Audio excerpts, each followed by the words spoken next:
this next week. And then tonight, Site Council is at 5 p.m. This is the day that Mr. Hall is going to be visiting us along with Mrs. Peters. And I've already sent a reminder to Site Council. Anything else on you guys' calendars for today that we need to list? I'm headed to Wichita this evening for Winter Sports Media Day. And we're leaving at 4:15. And are you taking kids again? We are taking kids, and we will buy them. And then I put on your calendars a 2 o'clock meeting for a review of the staff development for state testing. So that way we can just kind of touch base and make sure that we're all on the same page on that. Okay. And then on Thursday, enrichment. Okay. At the beginning of the day, typically when I get here, the first thing I'll do is I'll run through email and check it just to kind of see if there's anything that's been sent.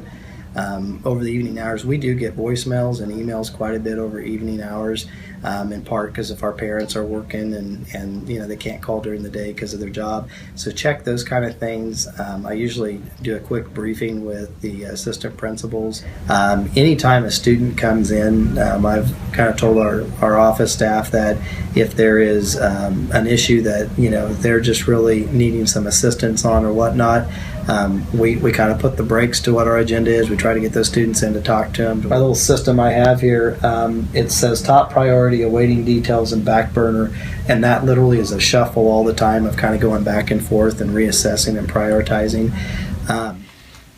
We have our first data review with the BOE at 3 o'clock on Thursday. They did send us a UPD update on last week, and so I'll try to look at that at the beginning of the week, and I was going to share that with the counselors today at the counseling meeting.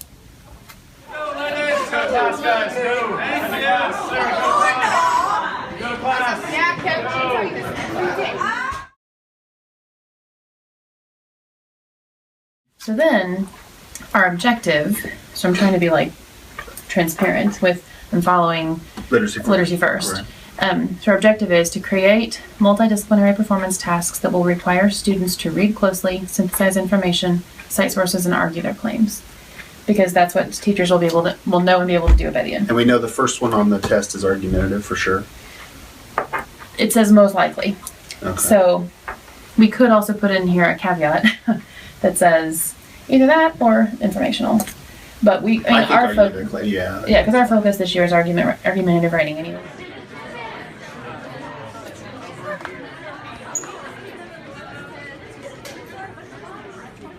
Do that. And we want them to create them. Why? Because is the state's creating them for the test. But it's just good practice in the classroom. Right. They're already using primary sources. They're already getting kids to think this way. But this is just so that they understand how the kids are going to be asked to perform on the state assessment. Okay. And it's just best practice. It's right. Good teaching. So.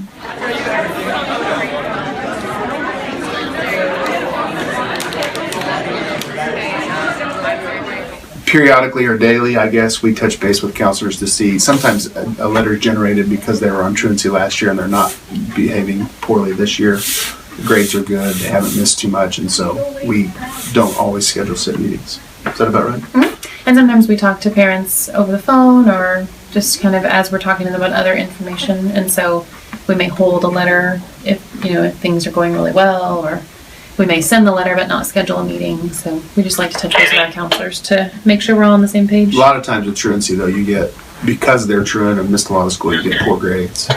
If a kid has good grades and they've only missed a few times, then sometimes that's when we check into all that stuff. So.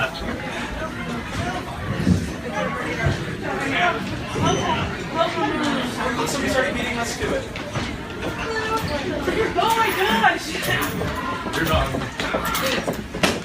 Oftentimes when I go to meet with a staff member, and it may be about one particular item, and then by the time I walk out the door, I might have 2 or 3 other items that have kind of spiraled into the conversation that then I need to go address and to work with. So one of the interesting things about my job and the thing that keeps you on your toes is that you never know what you're going to get. Every single second is something new and something different, and you just tackle each job one by one until you get to the end of the day or to the next day. All right, next, Relita, tell them what happened Saturday.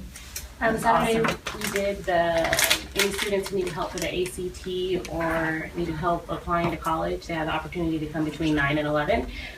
We How many times a day do you think you put your signature on something? Well, when I do some of these, there could be 100 of these, but multiple times a day. There are some days where I'll sign over 100 checks. So it just kind of depends on the season. Now, for the first few years I was here, I signed every diploma. They now use electronic signature to kind of make it look a little bit more professional. A lot of the work that we do as administrators and as teachers is when we have the opportunities during that collaborative time. Sometimes the phone rings, and so we handle those concerns too. Whether it's that, or whether it's a need, or whether it's a resource. At the end of every day, I usually get a stack about this high of, it might be a transfer request, it might be purchase orders for athletic or academic competitions and things that take place. It might be purchasing a new technology device for one of our core areas. So, I mean, there's a variety of different things like that.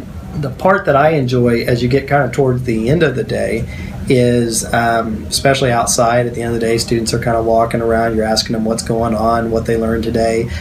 Getting to go to activities is a huge portion of the job, but it's also kind of one of those things that I feel very fortunate to be able to do as part of it. But it's always action-packed. There's always all kinds of positive things happening. Unfortunately, sometimes folks, don't hear the positive things that happen in schools, and there's debates about what's happening, and I hear a lot of times what's wrong with education, and I'm okay with that because we need to be objective and we need to always be on guard and working ahead.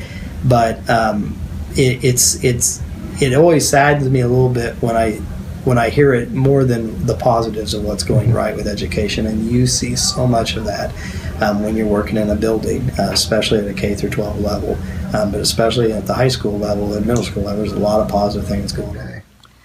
A good day at Salina Central High School is that we have safe kids and successful kids in the classroom, and that our teachers and our students feel that they had a good day, because when they're happy, I'm happy.